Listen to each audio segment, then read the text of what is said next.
quitter. Si cela était possible, on allait trouver un terrain d'entente que de se donner un spectacle.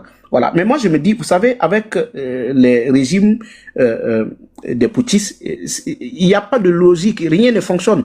Voilà. Si vous êtes de leur côté, tout fonctionne. Si vous essayez de leur dire la vérité, ben, rien ne fonctionne. Mais d'abord, même regardez, ces coopérations qui nous permettaient même de combattre l'ennemi en commun au niveau de nos frontières, ça n'existe pas. Ça même, c'était quelque chose que peut-être tout pouvait être annulé, sauf cette coopération militaire qui nous permettait tout simplement d'anéantir l'ennemi au niveau de nos frontières.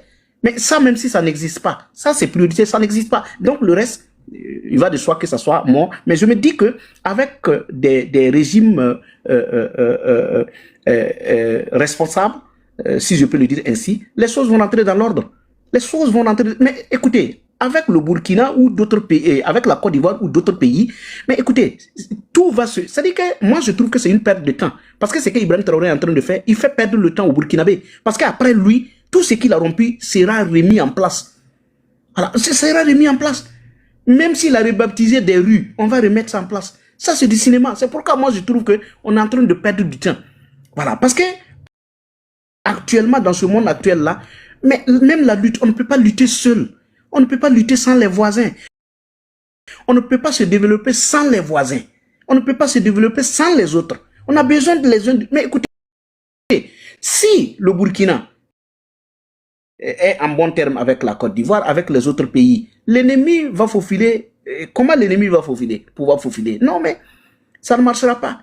Voilà. Donc, pour moi, ça reprendra quand on aura des dirigeants responsables. Quand on aura des dirigeants qui se soucient de leur peuple, ça va reprendre. Parce que ceux qui l'avaient mis en place, ils ont beaucoup réfléchi. Il y a combien de Burkinabés en Côte d'Ivoire?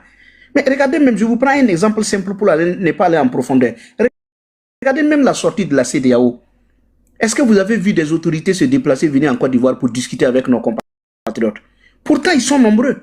Et s'il y a ceux qui doivent en partie, ce sont ceux qui sont là. Ceux qui sont à l'extérieur, on devrait peut-être discuter avec eux.